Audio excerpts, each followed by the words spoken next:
Hello everyone, now I will show you how to set up your NETGEAR router. And before starting, if this video helps, please support me. I donate half of all donations to shelters. You can find more details in the description below. The first step is turning on the router.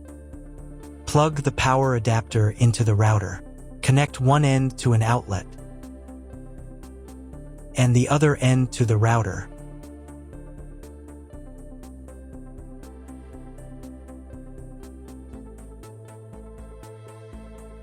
When the router powers on, the indicator will illuminate.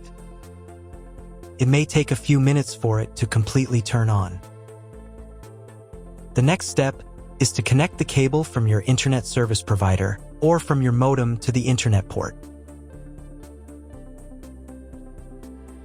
Now you need to reset the router to its original factory settings. Hold down the reset button on the router for 10 seconds.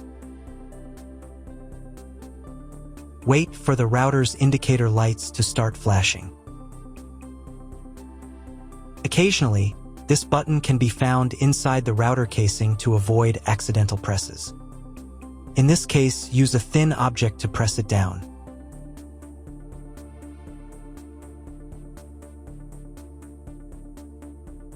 The router will reboot, and all the settings will return to their factory defaults.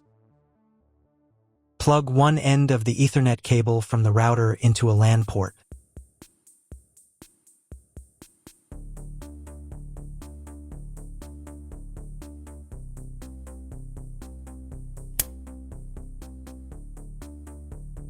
The other end into the Ethernet card of your computer or laptop. Wait a few minutes for connection. Great, the router is connected to your computer. Now you need to set it up. But first, if you don't have an Ethernet cable or your computer doesn't have an Ethernet port, I'll show you another way to connect the router. All you need to do is connect the router with the power adapter and the cable from your internet provider. This will enable Wi-Fi. If your router is new, the name of your Wi-Fi network will be the same as the name of your router. Your router has its own Wi-Fi network name and password that is printed on a label. Connect to it. Great, you've connected to the router. Now let's start setting it up. First, open your web browser and visit the URL you see on the screen. Use the URL bar instead of the search bar. Then click here.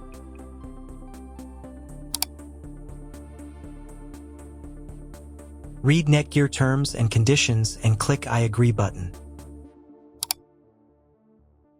Now you must select I want to configure the internet connection myself. And click Next button. And then click OK.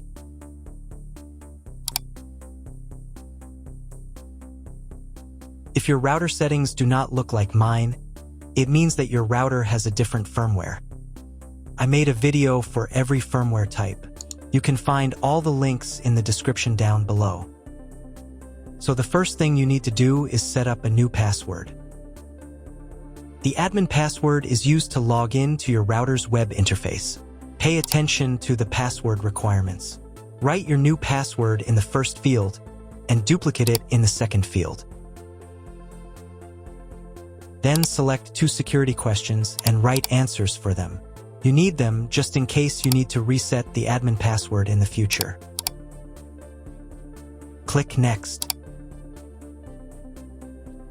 On the next page, you will find the information you need to connect to a Wi-Fi network. If you want, you can print them out. Click Next button. If the router has not been updated for a long time, the next page may automatically start the firmware update process. I recommend updating the firmware if a newer version is available. It will take about 3 minutes for firmware update. Please do not turn off the power or press the reset button.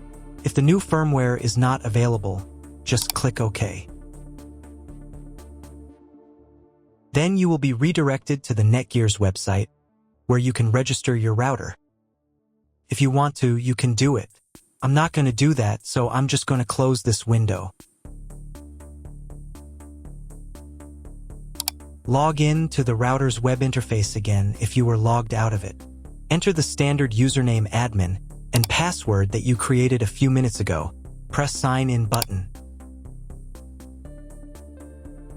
In the top right corner, you can change the language of the router's website interface. To get the internet, go to Advanced.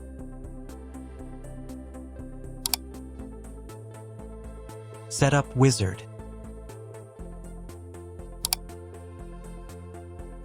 Press No, I want to configure the router myself. Then press Next button. On the next page, select the internet settings. In most cases, there are two options: connection with and without a login. Almost always, your internet connection will not require a login. All the information you need is in your internet provider's contract. If your internet connection does not require login or you do not know whether it does, select No.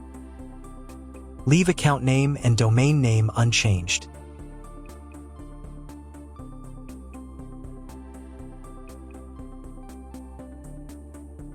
Then in Internet IP address section, choose Get Dynamically from ISP.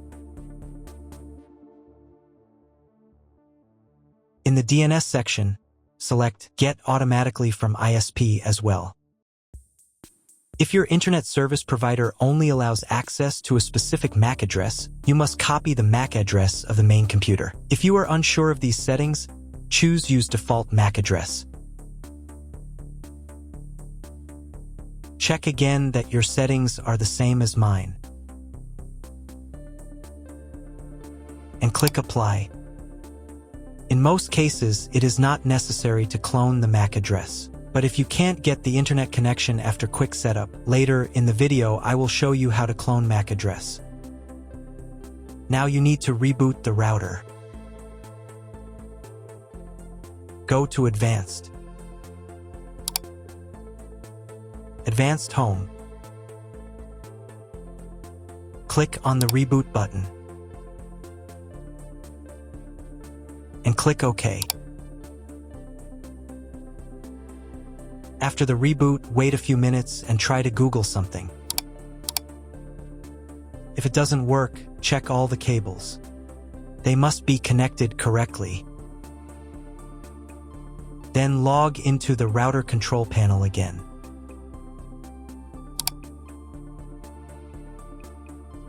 Go to Basic,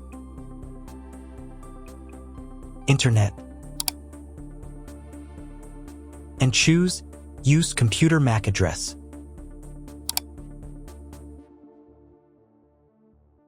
Click Apply button.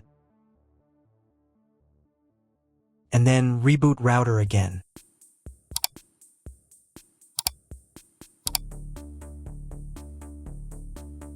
After a few minutes, check your internet connection.